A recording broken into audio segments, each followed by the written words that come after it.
Estamos vivendo uma das eras de maior transformação na história da humanidade desde os anos 2000. Aí a gente foi para a internet, depois mobile, smartphone, cloud, agora IA.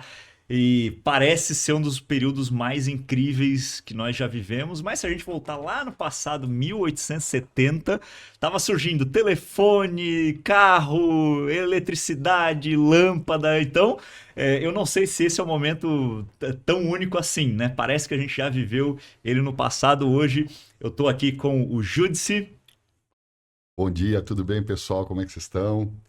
e com o Ricardo Gorski. Bom dia, tudo bem? Pessoal, nós vamos falar hoje sobre a evolução da experiência do cliente e como a marca Avaya tem se desenvolvido nessa experiência, né? Eu falei um pouquinho no começo sobre esse momento histórico, porque eu acho que a Avaya tem a ver com o início da telefonia, né, Gorski? Você pode explicar um pouquinho pra gente? É verdade. Graham Bell, em 1876, criou o primeiro telefone, conectando as pessoas, né? Telecomunicação, né? A Aham. comunicação à distância. E ali, a partir daí, criou-se o Bell Labs, né? O Bell Lab, que fica nos Estados Unidos. E ali se desenvolveu, começou a criar a TIT, que é uma operadora de serviços hoje de telefonia para o mercado americano. E também foi criada a Nortel Networks, que não existe mais hoje, mas ela foi para atender o mercado canadense. Dali surgiu também dessa empresa TIT uma empresa que fazia plataformas de comutação, que é para conectar as pessoas em alto volume, que é a Lucent Technologies. É aquele antigo que é a operadora lá que a gente vê nos Esse aí filmes, era né? o primeiro, né? Que ela tirava o cabo e botava no outro cabo, né? Exato. Aí depois ficou automático isso, né? Sim. E também daí surgiu, começou a se produzir esse tipo de central privada, né? Central privada de comutação, que seria para conectar as pessoas, que seria o antigo PBX e tudo, que a Lucent também foi pioneira nisso. Legal.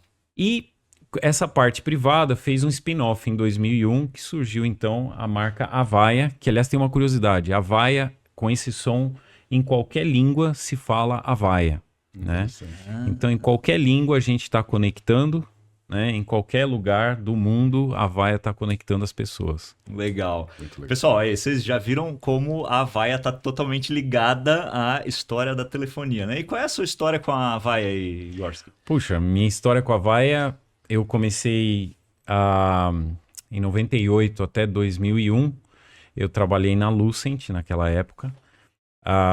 Justamente participei ali do processo de spin-off, né? E depois, bom, fiquei no mercado e agora trabalhando no mercado mesmo de experiência do cliente aqui no Brasil, internacional. E depois de bastante tempo aí no mercado, eu fui convidado para dirigir aqui a unidade Avaya Brasil em 2022, em julho. Então, estou aqui há 1 ano e meio. Aí a gente está participando desse momento muito importante da Avaya para o mercado brasileiro e para o mercado mundial também. Legal. O que tem de tão especial aí nesse momento, cara? Bom, a gente está vivendo um momento da experiência do cliente, da experiência do colaborador. Hoje a Avaya tem 3 pilares, vamos dizer assim, que a gente foca para organizar as nossas soluções e ofertas e serviços. A gente deixa de ser uma empresa de produto para ser uma empresa de entregar experiências. Perfeito. Experiência para o colaborador, experiência para o cliente, na interação com o cliente, e como que a gente ajuda, através dessas experiências, que seria o terceiro ponto, a crescer e desenvolver o seu negócio. Legal. É interessante você ter trazido isso, Gorski, porque mais ou menos nessa época que nasceu a Avaya, também nasceu um artigo que depois viraria um livro chamado A Economia da Experiência, onde o autor fala assim, né, que a gente lá no passado a coisa mais importante era o produto, principalmente as matérias-primas. Depois você veio para um período era commodity, né? Então um mercado muito agrícola, então o rei dominava a terra, então ele, né, tinha acesso às Feudo, commodities e assim por diante. Com a Revolução Industrial, a gente foi para o produto, então transformar aquela commodity, embalar ela e assim por diante. Escala, né? Escala. E depois a gente, com o pós-guerra, principalmente, a gente começou a falar mais de serviço. Tanto que se você olhar a literatura econômica nessa época, vai estudar muito mais bancos, rede hoteleira, companhias aéreas, tudo mais, tudo vinculado a serviço. E na época ele começa a falar, né, que com a chegada da internet e com a mudança do perfil do cliente, o acesso à Disney de maneira mais frequente para as pessoas, né? A gente chegou na era da experiência, né? A economia estava sendo voltada muito mais para a experiência, né? E eu percebo, Gorski, olhando assim um pouco da história da Avaya, que a Avaya meio que navegou nessas ondas, né? Tipo, fabricava o telefonão, que eu lembro de ter visto em várias empresas que eu fui trabalhar. Depois aquilo, pô, migra, vai para um VoIP, aí eu já tô falando muito mais, puxa, de um serviço ali, um software e assim por diante. Explica um pouco dessa relação entre a Avaya e as transformações tecnológicas. Inicialmente começou simples, né? Então você tinha lá um terminal, um telefone, né, que permitia você falar com as pessoas à distância. Hoje o smartphone também permite você falar à distância com as pessoas, né? Mas Verdade, a né? gente não usa para isso. A galera não usa mais para isso. Né? O jovem que está nos escutando nem faz ideia. O que é um telefone? O que é falar, né? O que quer falar? Na verdade, hoje a gente interage. A gente pode estar interagindo com uma pessoa, pode estar interagindo com um sistema, através de um aplicativo, Isso é muito louco. Mas é muita coisa que a gente tem dentro de um dispositivo, né? Sim. Então, ela evoluiu de uma simples conexão que era uma experiência. Era uma experiência fantástica você falar. Eu lembro que eu passei por isso, né? Tinha lá orelhão, né? O telefone Ficha. público, ficha, depois o cartãozinho, que era super moderno, Era uma né? coisa muito revolucionária. Tinha paging privado, que médico andava com o negócio aqui, né? Para pegar o número, o bip, ligava. Tudo isso, apesar da gente estar conectando, e como aquilo tudo, o terminal era uma novidade, né? Um display colorido, coisas que hoje pra gente é commodity. Naquela época, a Avaya foi inovando e criando terminais telefônicos com display, onde vinha a informação de quem estava ligando para você e já inovando na experiência de quem estava se comunicando. Sim. Então foi evoluindo para isso. Depois, bom, com essa revolução, aumenta o volume das interações. Como fazer uma gestão da interação? Empresas como a American Express foi uma referência nessa questão de experiência. E basicamente o que é que foi evoluindo? Foi a personalização do atendimento. Quando fala assim, bom dia, Sr. Harold. Você fala, nossa, né? Incrível. Nós somos aqui da empresa tal e como podemos lhe ajudar? Você é cliente Gold, na época era Gold, agora já é Platino, né? A experiência vai ficando mais, né, evoluída. Bom, e a Avaya foi trazendo esse serviço. Aqui no Brasil foi um hub de desenvolvimento de serviço que a gente chama de hoje Avaya Customer Experience Services, onde a gente inovou muito nessa parte de personalização, autosserviço, na plataforma de voz mesmo, né? Que era a tecnologia mais preponderante, né, naquele momento. E então dentro dessa linha a gente sempre focou como Avaya nas interações e as interações foram crescendo, né, o tipo de interação, você pode fazer interação, como eu comentei aqui, digital hoje, redes sociais, como se comentou, né, diversos canais. Internet e tudo. Então você tem um portal, você pode interagir com o portal, você pode falar com uma pessoa ou não. E todas essas interações centralizadas e orquestradas com uma plataforma que a Avaya constrói. E a partir daí você pode aplicar uma série de tecnologias, né? Que hoje a gente consegue... essa evolução das experiências, a gente consegue hoje, começa a chegar no ponto onde a gente usa até inteligência. Antes a gente usava a inteligência humana no código, né, com Professional Services, que era o nome, e hoje a gente usa o Professional Services para ensinar, usando a inteligência a nosso favor. Inteligência artificial, por exemplo, que a gente até vai comentar aqui um pouco, né? Mas então a Avaya está focada nisso, nessa experiência e em loco com o empregado e o colaborador e o cliente. É legal que você falou isso, porque no livro lá, A Economia da Experiência, o autor fala assim, né? Quanto mais entram players em um determinado mercado, mais os produtos começam a ficar parecidos, né? Os serviços e as experiências vão se comoditizando, e aí você precisa criar mais personalização. Essa é a grande sacada. Ele falou, cara, você sobe de uma curva para outra com mais personalização. É exatamente o que você está trazendo, né, Gorski? E hoje a gente tem, assim, três áreas para você se diferenciar.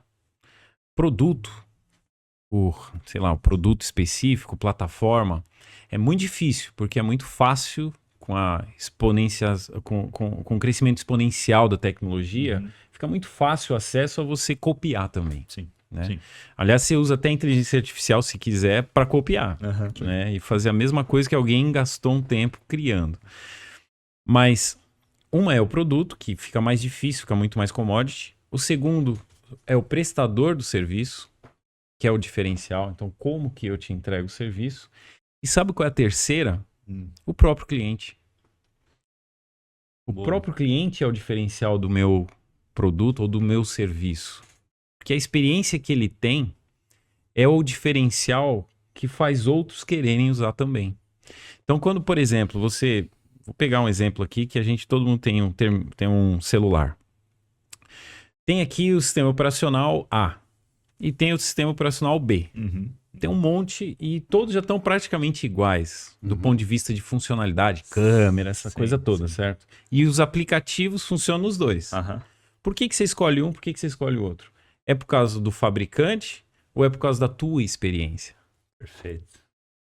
Bom ponto. Então, por isso, assim, a gente tem que pensar sempre no usuário. E quando você fala de experiência, que é a era da experiência, a gente, quando fala de customer-centric, né, ou centrado no cliente, é porque ele é o teu diferencial. E se ele muda, você tem que ficar de olho nele, porque é os hábitos de cada um, né? A gente fala do meu filho, né? A gente fala do meu filho tem 14, né? Ainda não chegou 2 metros, né? Ele tem gêmeos bem... 2 de 22. E o que acontece? O meu filho tem um comportamento diferente do meu. Se eu não olhar para ele, como é que ele vai ser o meu diferencial? Falando como empresa, né? E a outra coisa é que o meu filho, todos nós hoje, já naturalmente, a gente quer se relacionar e quer ter experiência com alguém que tenha uma personalidade. Não é com um produto. Eu não tenho um relacionamento com o produto. Eu tenho um relacionamento com uma experiência. Essa experiência é com quem que eu estou falando, com quem que eu estou interagindo, né? E essa experiência deixa uma marca, né? É muito interessante a gente perceber isso. A nossa memória, ela não é feita de imagens reais, ela é feita das emoções que a gente viveu. Então, aquela experiência que você teve com uma marca vai te deixar emoções que vão te fazer lembrar. Você não vai lembrar exatamente da experiência, você vai lembrar das emoções que você viveu naquele momento. E isso eu acho que é super importante para as empresas que querem encantar o cliente, né? Você estava falando uma coisa agora que me fez pensar o seguinte, né? Tem tanta empresa que fala do customer centric, né? Eu sou customer centric, quero ser customer centric e tal. E aí, terceiriza o atendimento. Aí, cara, você tem que vir aqui na empresa resolver alguma coisa. Entendeu? Eu acho que isso vai tão contra o conceito, né, de customer centric, não é verdade? Muito verdade. E o que é interessante aqui é que hoje, com a tecnologia, na verdade, o que é terceirizar, né? É eu entregar, e aí é que eu acho que entra o desafio das empresas, né? Como é que eu mantenho a personalidade da empresa, que a gente estava falando um pouco antes aqui, é a questão da personificação. A gente fala de personalização. Então, personalização já é quase que uma demanda. O meu celular mesmo, para começar assim, um exemplo que eu gosto de usar, é quando eu olho para ele já me reconhece. Eu abro aqui, é bem personalizado mesmo. Perfeito. Tudo. Eu vou aqui, já tem a minha senha, etc. Isso é um dia a dia nosso. Você nem percebe, mas isso é personalização. Então, para nós, já virou commodity.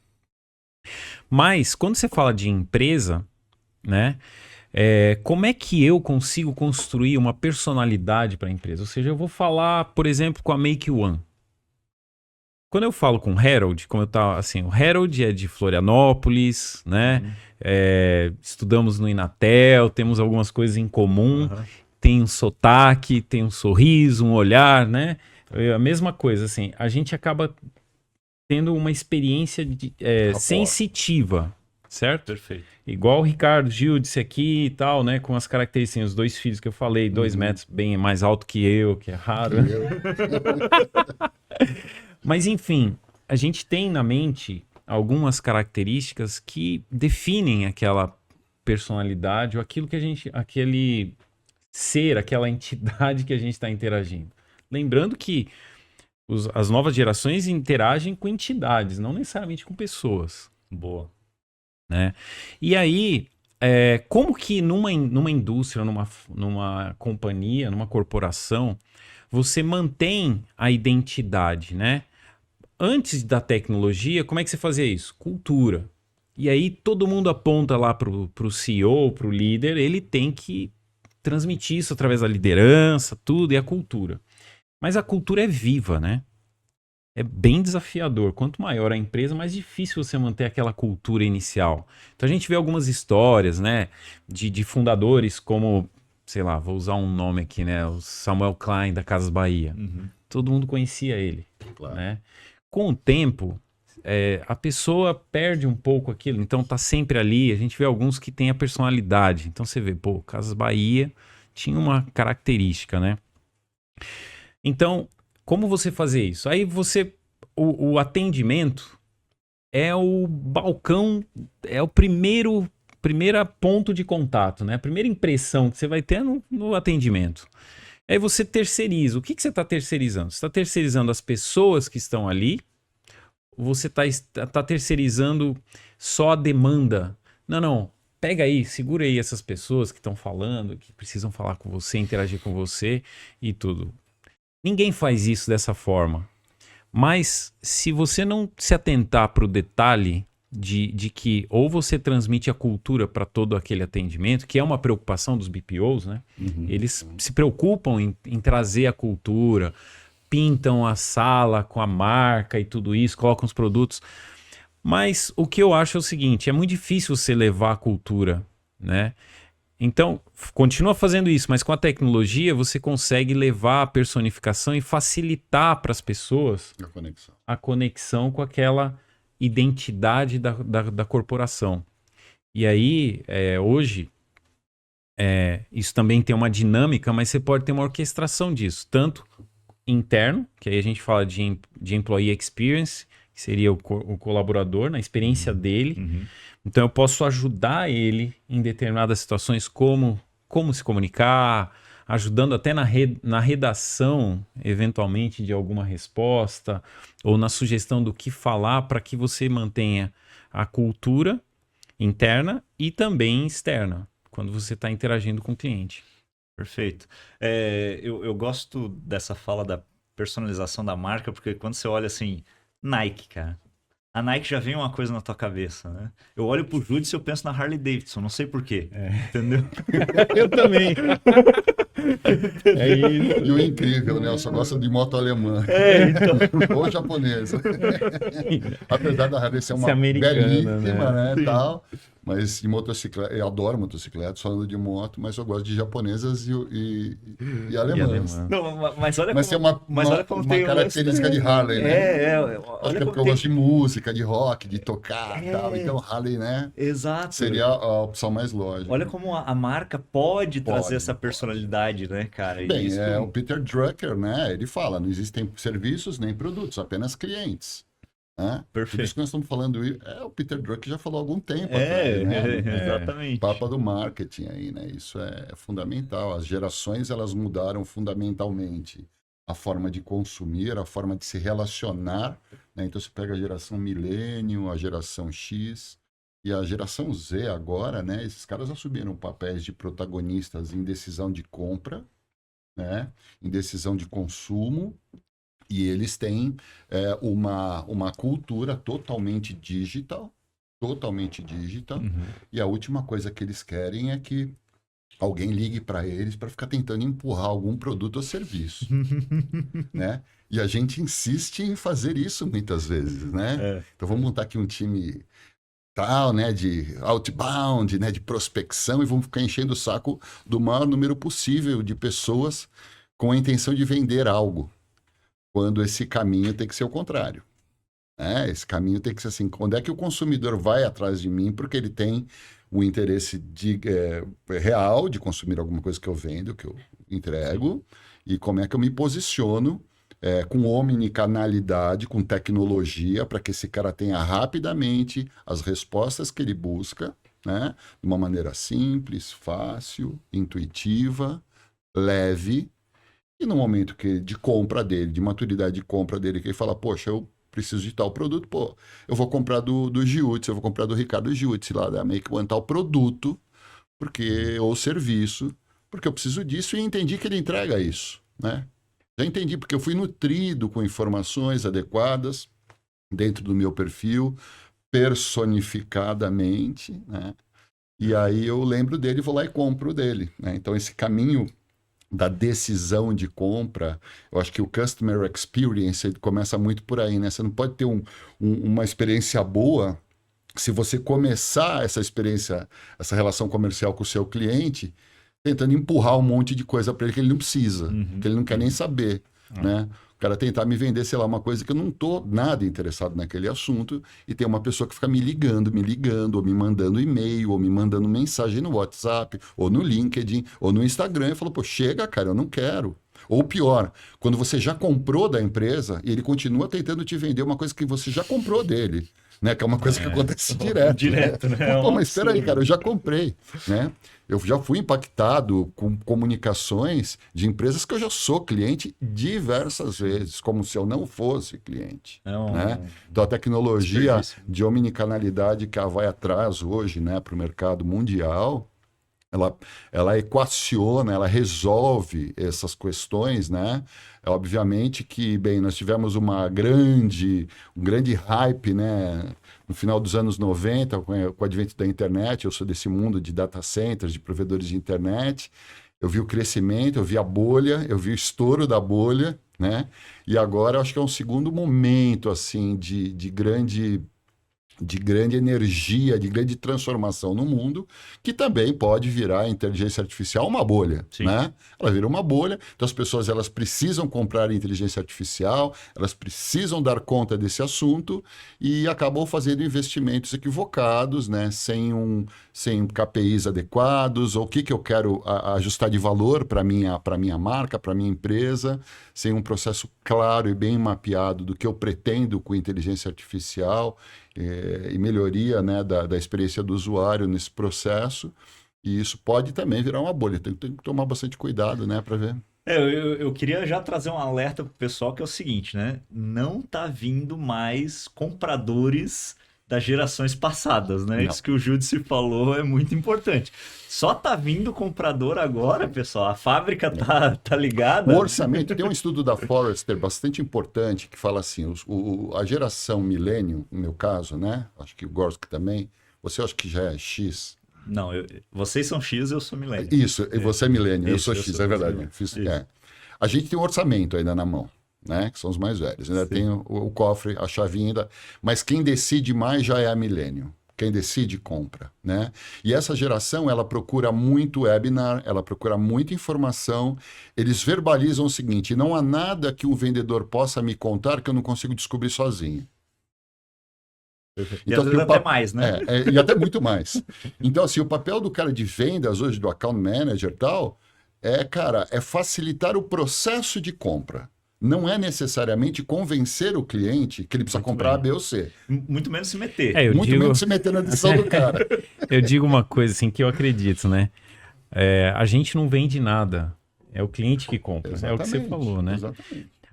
Aí também tem um diferencial, né? Quando a gente fala que é o que a gente fala de crescimento do negócio e tal, a gente realmente precisa buscar, né? Mas um ponto que faz um grande diferencial que a gente estava falando também, é como que eu sou abordado, que é um pouco dessa parte que você comentou, e a outra é como que eu sou atendido, né? Essa experiência ela é fundamental. Lembrando que o cliente é o diferencial. Então, com a IA, primeiro ponto que eu acho que eu não mencionei, né? Com a inteligência artificial, ela permite que a gente tenha um refinamento na personalização nosso, do dia a dia, no atendimento, nas interações, seja entre a gente, que às vezes um aplicativo permite, seja com uma empresa, etc. E aí, nessa parte da interação é que a Vaia domina e está liderando no mercado. E também da empresa, essa parte com a empresa e o cliente, né? Quando você fala de personificar, que eu estou usando essa expressão aqui, né, de personificar a empresa, a inteligência artificial também te dá escala para isso. Você pode até terceirizar o atendimento, que você consegue manter essa personificação por causa da tecnologia. Então, a tecnologia, antigamente, a tecnologia ficava lá no BPO. Hoje, existe uma migração da tecnologia ficando com o tomador de serviço para as empresas. Por quê? Porque a interação e tudo que envolve esse relacionamento e esse momento da interação é a propriedade onde você, vamos dizer assim, coloca a sua cultura, a sua identidade. E aí o atendimento é onde você também vai fazer a diferença, e esse que foi atendido, ele vai sair falando bem. Cara, eu tive uma excelente experiência quando eu trabalhei com a Make One. Eu tive um problema e a Make One fez acontecer. Aliás, muito, né? Fazendo a diferença nisso. Aí ele fala, pô, quando é que a gente precisa? Na hora da venda, tudo é bonito, tudo é lindo, né? Normalmente, assim, por que o cara vai falar uma coisa ruim na hora da venda? Mas, na hora de comprar, eu sempre vou pesquisar o quê? Qual foi o problema? Como é que ela resolveu o problema? Vai no Reclame Aqui, vai nessas plataformas, para quê? Cara, quantas estrelas tem esse cara? É isso aí. Ou seja, o diferencial. E aí é onde a gente atua para ajudar nesse atendimento, facilitando o processo. Mas no final do dia, tem que ter o conteúdo, né? Sim. Tem que ter o conteúdo. Quer dizer, se a empresa não tem um serviço bem feito, não tem milagre. A gente costuma sempre olhar no mundo de vendas, o funil de vendas, o tal do funil de marketing, o funil de vendas, e o pipeline, Funil entrou Y. e papapá.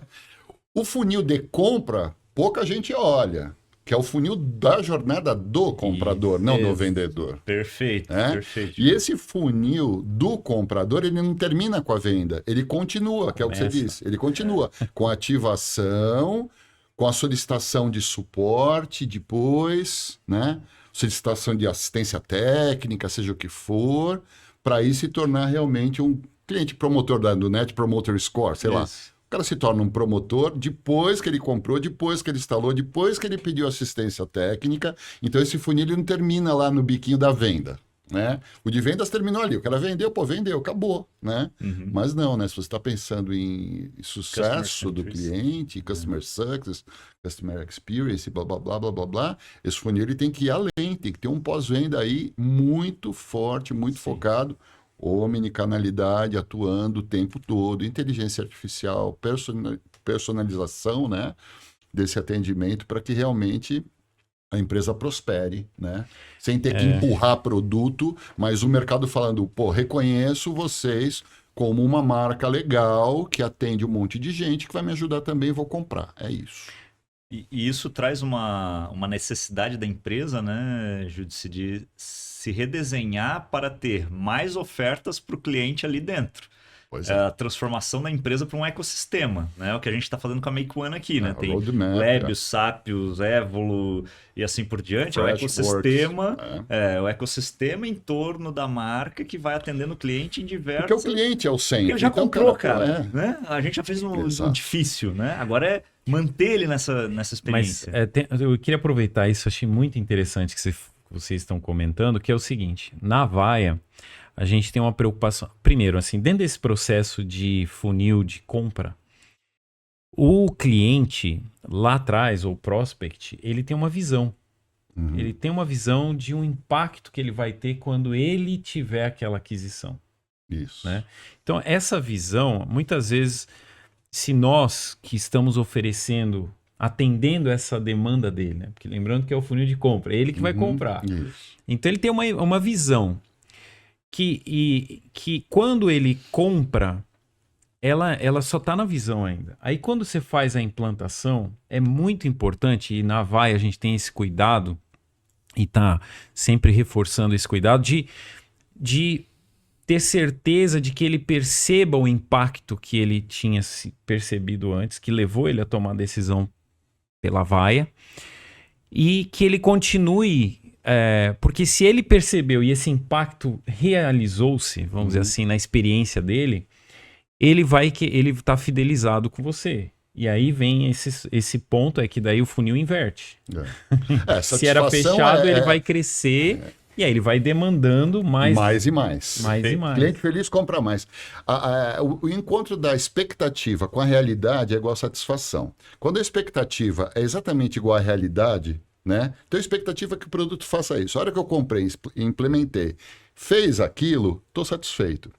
Se a minha expectativa for maior do que a realidade, eu vou ficar insatisfeito. Isso. E se a minha expectativa for menor do que a realidade, quem está insatisfeito é o fornecedor, porque eu estou entregando mais do que eu deveria e de alguma forma está impactando o meu EBITDA, ou seja, lá o que for, né? Eu estou despendendo mais energia, ou estou vendendo pouco valor na venda, ou estou com preço, enfim. Aí tem um ajuste de demanda por preço, mais uma vez vamos voltar lá para o Peter Drucker, né? Mas é isso, então satisfação é igual a expectativa versus realidade. Mas eu acho interessante, e é verdade, concordo plenamente. Com a inteligência artificial, a gente pode surpreender de não ter um custo que antes era inerente a qualquer diferencial, para você surpreender e superar a expectativa do cliente sem ter um custo maior, né? Com preço. Porque, às vezes, o que acontece, né?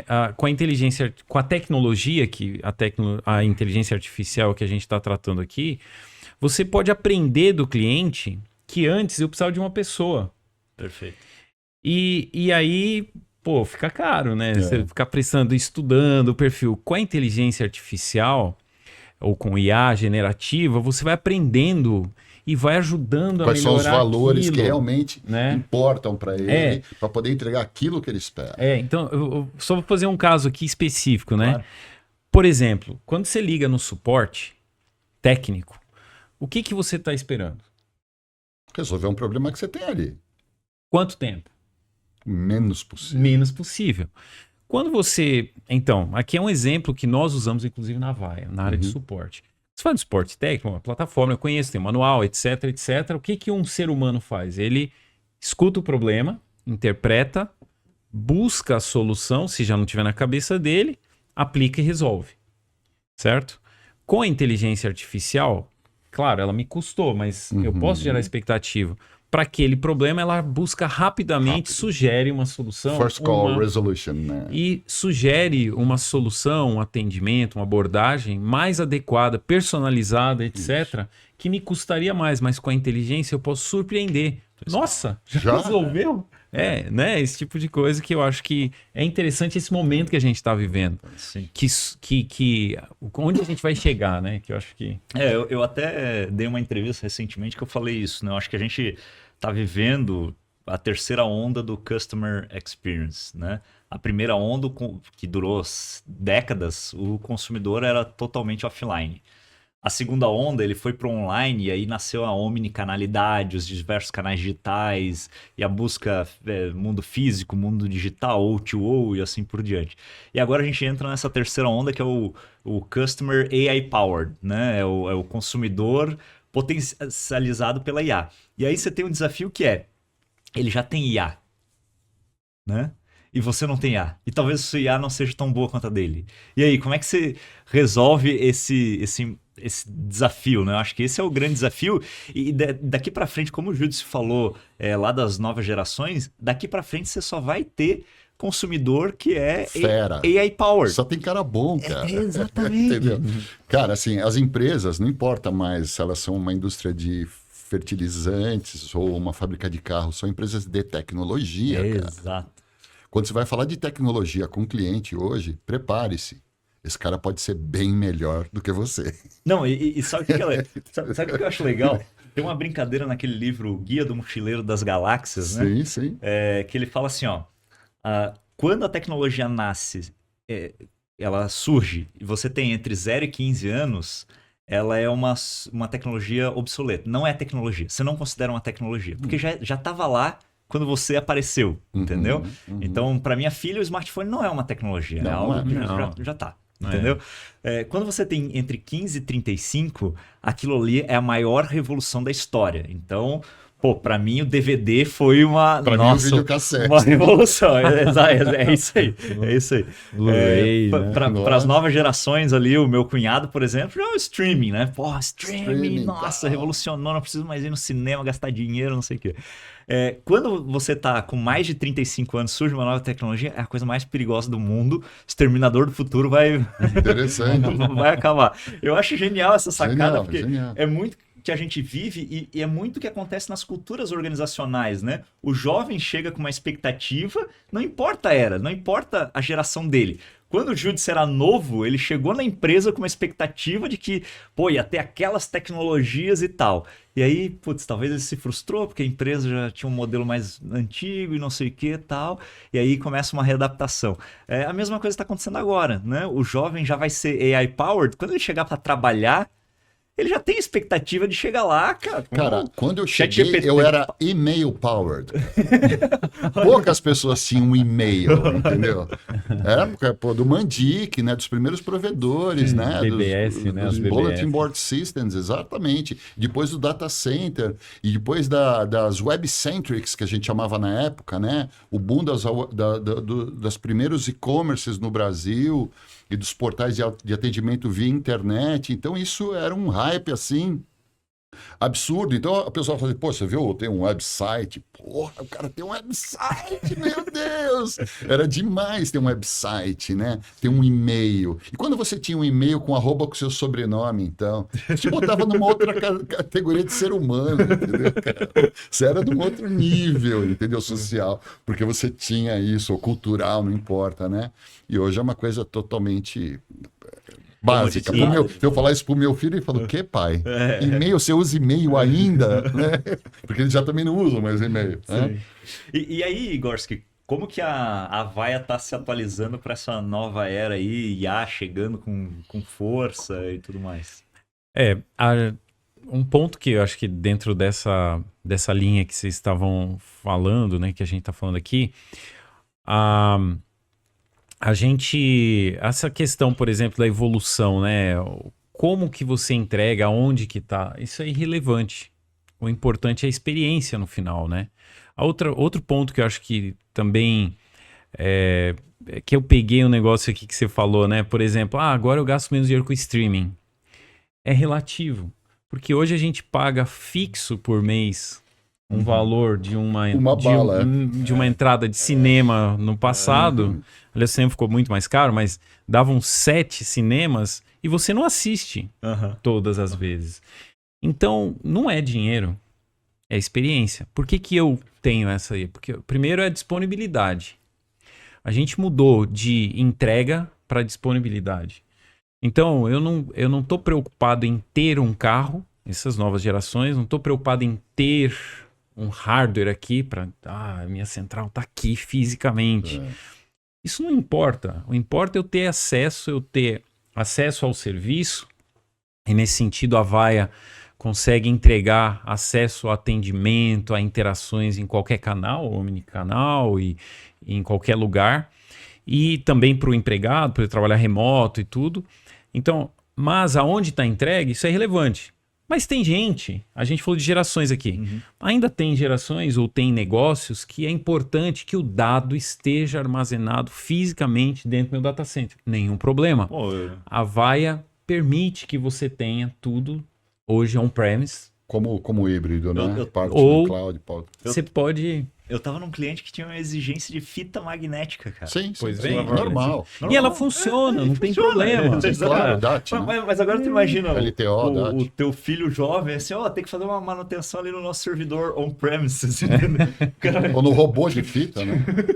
entendeu? Então, Tipo, imagina. Essa possibilidade no mercado, ela existe. Sim. Então, é legal que a gente, e outra, né, as gerações, essas diferenças que a gente tem 10 anos, 20 anos, as mudanças, né, de comportamento, de perfil, ela está diminuindo. Se você fala aqui de 2 anos, já tem uma diferença. Meu filho e minha filha têm 3 anos de diferença, cada um é diferente, ela já é diferente dele, né? Sim. Então, a Vaia, ela propõe que você pode, do ponto de vista de tecnologia, inovar sem romper com tudo. Né? Então, é Legal. possível você que tem uma necessidade específica de manter um legado e crescer, porque inclusive o teu cliente cresce e você precisa de mais serviços, você pode ter microserviços consumidos aqui, prestando em cloud, que na verdade isso é irrelevante. Sem dúvida. O mercado, e na verdade eu participei disso, né? O mercado ficou encantado com o canto da sereia que tudo tem que ser cloud.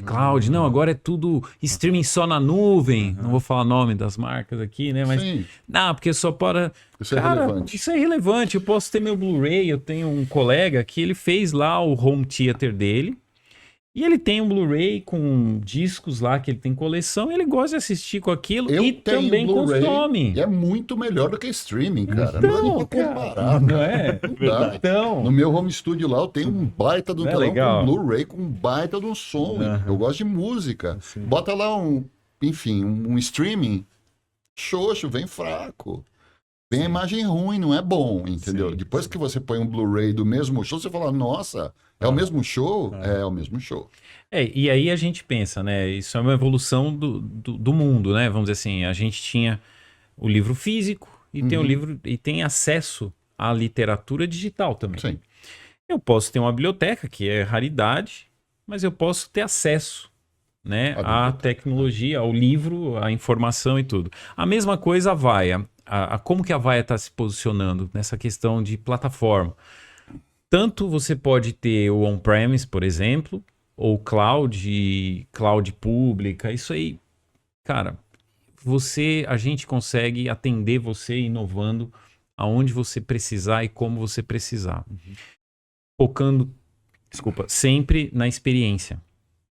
Então, a tua experiência como empresa que vai atender o seu cliente e tudo mais, a gente trabalha com a sua equipe aí aqui no Brasil, a gente além de ter parceiros como a Make One que está sempre inovando, investindo em novas tecnologias como o Make One Lab, a Evolo, a Sapios. A gente tem uma equipe também aqui no Brasil de profissionais, em torno de 200 pessoas, diretos e indiretos, que são especialistas em experiência, que vem construindo a experiência aqui no Brasil há mais de 30 anos. Experiência do cliente, seja do colaborador ou do cliente, e ajudando as empresas a crescer no Brasil. Com essa característica de não chegar e romper a experiência E do assim, cliente. cara, o viés econômico, né, do que você está dizendo é o seguinte, né? Há um tempo atrás a gente também fez um estudo, né, no mundo de data centers e cloud computing especificamente, sobre quantas empresas, mais ou menos, no Brasil consomem somente serviços em nuvem. Aí todo mundo achava que ia ser um baita número, né? Não chega a 20%. Tá? Perfeito. Existe um legado de hardware on-premises ainda no Brasil, e não só no Brasil, nos Estados Unidos também, tá? Então, assim, a gente vive num mundo das 3 big players aí de nuvem, fantástico, acho que foi a evolução maior em hosting da humanidade foram os microserviços, né? De Amazon, Google e Azure, Microsoft, sem dúvida nenhuma, mas existe um legado gigantesco de on-premises ainda rodando, com fitas DAT, LTO em muitos casos, com robôs de gravação de backup, e assim, isso ainda leva um tempo. Existem, inclusive, nesse estudo que foi feito, né, por um grande instituto, né, especializado em Internet Data Centers, eles falavam sobre repatriação, inclusive, de caras que foram para a nuvem e chegaram lá e falaram, peraí, cara, legal, mas o custo, talvez este tipo de aplicação não faça sentido rodar na nuvem. Eu brinco que é carregar a cana numa Ferrari, às vezes. Então eles falam, não, peraí, cara, pega um caminhão, ele carrega a cana, a Ferrari é para fazer outra coisa, um substitui o outro, Sim. são tecnologias complementares. Então Perfeito. esse hype, temos que migrar para a nuvem porque... Não, calma aí. Não necessariamente. É que nem a própria IA, o governo americano acabou de lançar um relatório do Bureau do Censo deles lá, que de 2020 para agora saiu de 3,7% de empresas que usam IA para 5,4%. E a gente está no auge.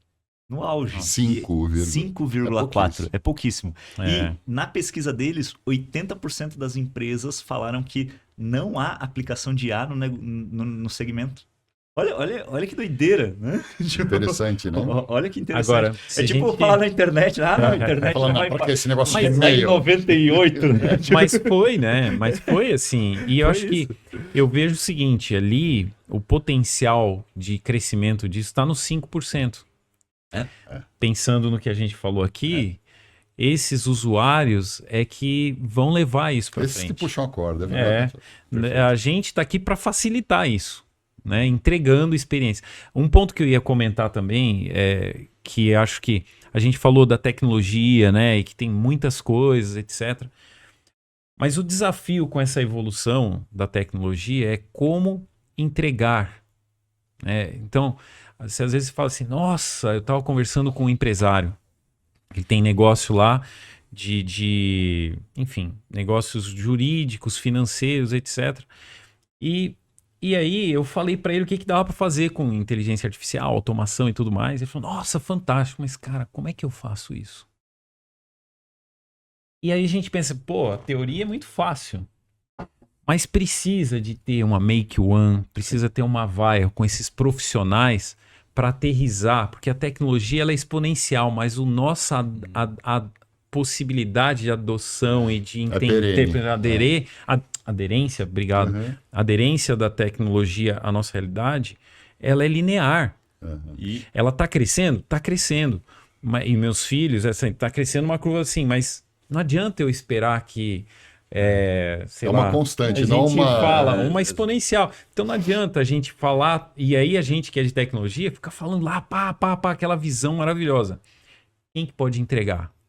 Conta com a Make One, conta com a Avaya, porque a gente está entregando casos de uso na área de saúde. Tá no chão.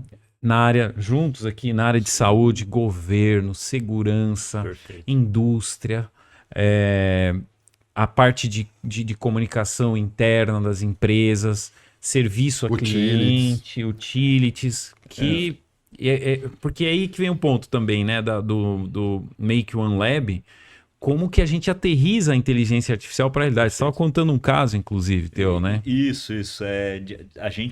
O Lab ajuda a gente justamente a empresa a desenhar aonde que ela pode ter o melhor impacto de AI, né? E a gente está fazendo isso de duas formas. Uma é capacitação dos profissionais, né? Porque você precisa ter um upskilling dos seus colaboradores hoje para se adaptar a essa nova realidade tecnológica que está vindo com um atropelo, né? E a outra é entrando no cliente, identificando as áreas de oportunidade, aí desenhando as soluções para o cliente, aí, em parceria com a Avaya, para entregar essa nova experiência. E o negócio interessante também é assim, como os métodos ágeis estão sendo úteis agora, antes, né, muito no DevOps, na coisa da implementação de evolução de produto digital e etc. E agora com IA, como os métodos ágeis estão sendo úteis em você poder fazer pequenos avanços com a IA e refinando e ajustando e refinando. Então ele acabou virando assim uma... Ontem mesmo num evento que a gente estava, né? O Harry estava junto lá, enfim. Os painéis falavam sobre a capacidade de você errar rápido e consertar rápido. A questão da ética, dos limites éticos de utilização de IA, a questão de você, poxa, de repente pela IA você fala o Harold, de repente ele gosta de alguma coisa que ele não gosta, e eu fico impactando ele com aquele assunto, e isso não é legal, isso acaba queimando. Então, como é que, né, as empresas, os labs, né, a Make One, etc., conseguem ajudar as empresas a evitar essas armadilhas que podem acontecer durante esse momento de transição. Ô, Ricardo, a gente falou muito aí, você trouxe muito essa visão de que o cliente é o diferencial, né? E agora de 13 a 16 de maio, a gente vai estar lá em Denver, né? Estaremos Verdade. juntos para o Avaya Engage. Explica um Isso. pouquinho pro pessoal. O Avaya Engage é um encontro de usuários mundial. É o maior encontro de usuários que trabalham com a Avaya e que estão construindo a experiência do mundo. Então é uma Incrível. oportunidade para usuários vão estar compartilhando, a gente vai estar lá junto, a gente promove isso também, mas é um encontro independente de usuários que vão estar compartilhando suas experiências no mundo todo aí com a Avaya e com as interações com os clientes, empregados e tudo mais. Legal. Me acompanhem no LinkedIn, nas redes sociais e também os canais da Make One, porque eu vou estar lá direto fazendo a cobertura do evento Vamos para a tá gente lá. trazer todas as novidades de inteligência artificial. E assim, pessoal, a gente termina mais um episódio do Make One Talks, onde a gente traz para vocês as maiores novidades e inovações na área do Customer Experience para você criar experiências encantadoras. Muito obrigado. Obrigado, pessoal. Valeu. Muito obrigado, valeu.